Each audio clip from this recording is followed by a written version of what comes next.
my honeys. It's me, Tayris Mongardi from RuPaul's Drag Race UK Series 7, and I am back with another video.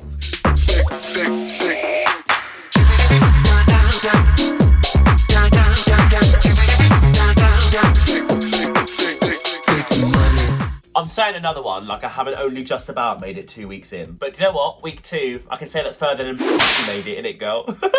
Spoiler. But yes, my honey, I am back on the channel with another scalding hot serving of the Tayris tea. Now, if you haven't seen last week's video, and I can only assume that if that's the case, you had no internet or you are a racist, pick your choice. I brought you my supersized version of my Meet the Queens. I gave you the origins of Tayris. I gave you the behind the scenes tea. I gave you footage of the process and more. And baby, we're getting fierce. I love that I'm like a minute into the video and already I'm like, Diva, it's time to get fierce. This is real drags. Honey, this is top 12. I remember on set, a couple of us kept getting told off because we'd do that thing like, I remember Plastique on season 11 constantly being like, Divas, this is top 10, let's get fierce. And so from the jump, we were walking around going, honeys, it's top 12, we need to step it up. And the production were being like, stop, that's so awful, none of that. Now Divas, welcome to part 2 of my Meet the Queens, the Q&Tay. No one says that, but yeah. Trademark.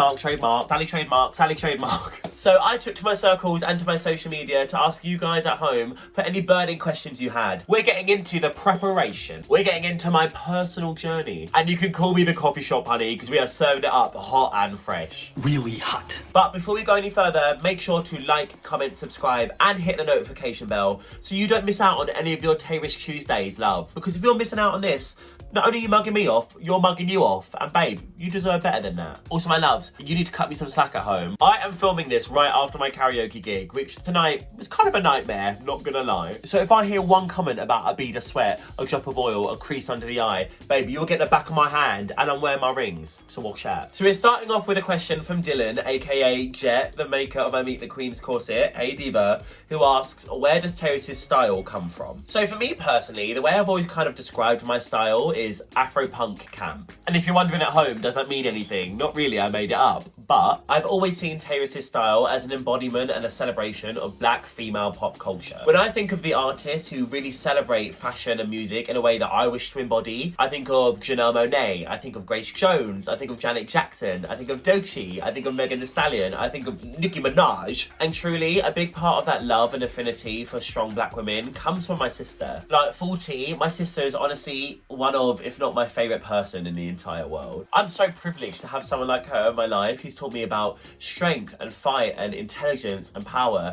And I think a big part of the reason I love doing drag is because it reminds me of my sister. My drag is truly a love letter to not only black culture and black women, but in particular, my sister Leah. Now we're getting emotional this early into the video. Right, next question. Ex-girlfriend has mentioned the following question, and I think that she just wants me to tell one story in particular, so I'll do it. So if there's one thing Brighton Cabaret will always give you without fail, it is variety. So back in the past, I used to be like really big. I was very, very overweight. And because this is a community based on trust, I'm gonna put a hideous picture of me up now.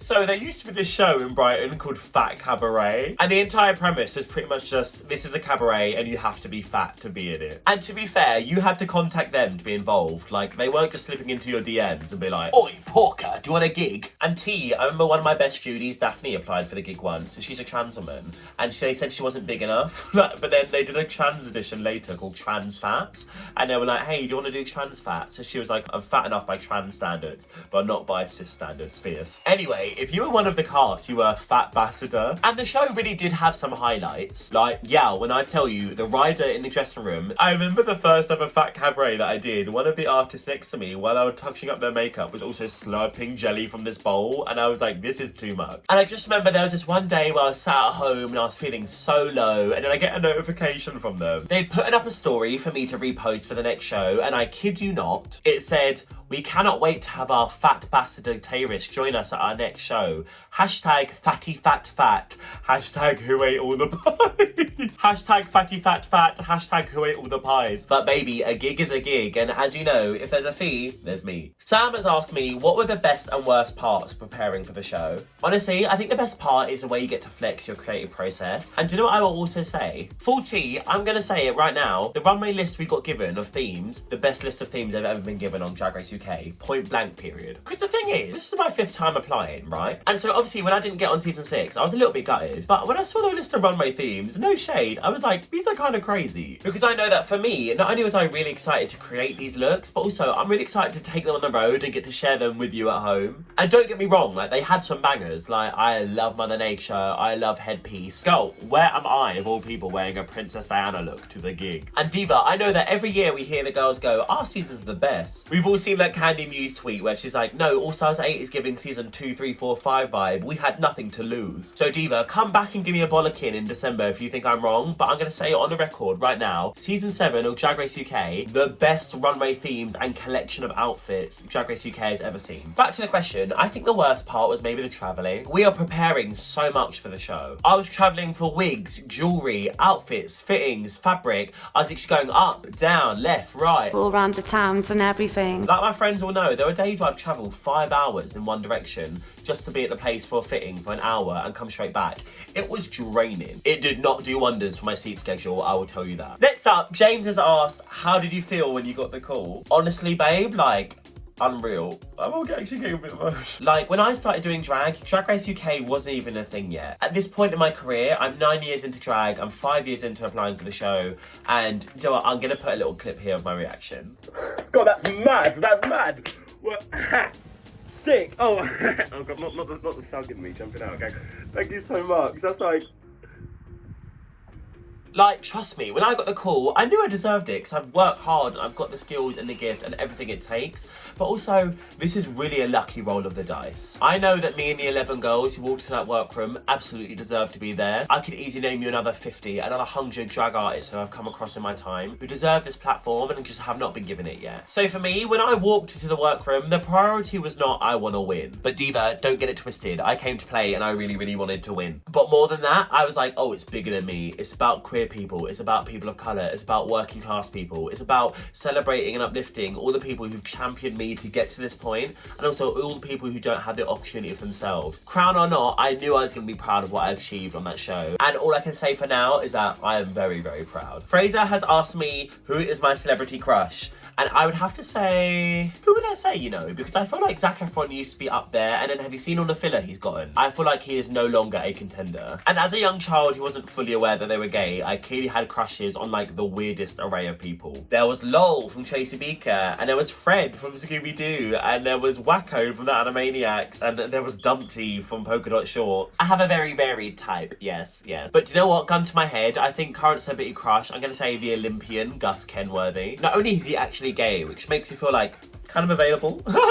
I just think he's so like big and rustic and tasty and like, I mean, it just sounds like I'm describing a burger, to be honest, but listen, that's good too. High key, speaking of burgers, weird segue, I know. I feel like one of the things that kind of prepared me to be on Drag Race was working at McDonald's. So my loves, I actually worked at McDonald's for, I want to say about 8-9 years. But I used to go back and work over the holidays every year for like 3 or 4 weeks to keep me grounded and humble. But I think working at McDonald's really made me realise I am not afraid of confrontation. When I used to work at McDonald's, there's these 2 old women who'd come in every single day. For the purpose of this story, we'll call them like Billy and Jenny. And girl, every single shift, Billy and Jenny would complain about something. They'll kick up a fuss and say, oh, my food's too greasy. And I'm like, do you know where you are, Diva? Do you know where you are? So girl, Billy comes over and she takes a tone with this like 16-year-old girl who's next to me. She like rushes the coffee along the counter and is like, oh, that's underfilled, I need a new one. So the 16-year-old scurries off to remake her drink. And I knew as soon as I started talking, I've started an argument, but I couldn't help myself. So I said to Billy, do you know what? I'm surprised you keep coming back. And she's obviously like, what do you mean? What do you mean? And I said to her, it just seems like every single day there's a problem with the service. And Diva, like, I know I'm the villain here, like, I've instigated this argument. But she says to me, well, if I paid $1.59 for a coffee, I'm getting $1.59's worth of coffee. And I'm like, oh, you don't have to justify yourself to me, girl, it's fine. So immediately after, I take an order out to a car who's parked up, and I come back in, she's standing in the doorway, and I'm like, oh, here we go. So she tries to clock me, and she says, if you went to a pub and got a pint and they underpoured it, would you ask them to top it up? And I was like, girl, I'm not letting you have this. So I said, I don't really drink, week. And she was like, that's not the point. To which I said to her, yeah, but babe, what I'm also saying is that if I went to the same pub every single time and they underpoured it every time without fail, I'd stop going to the pub because clearly I don't enjoy the service. And then I get back behind my counter and she rejoins the queue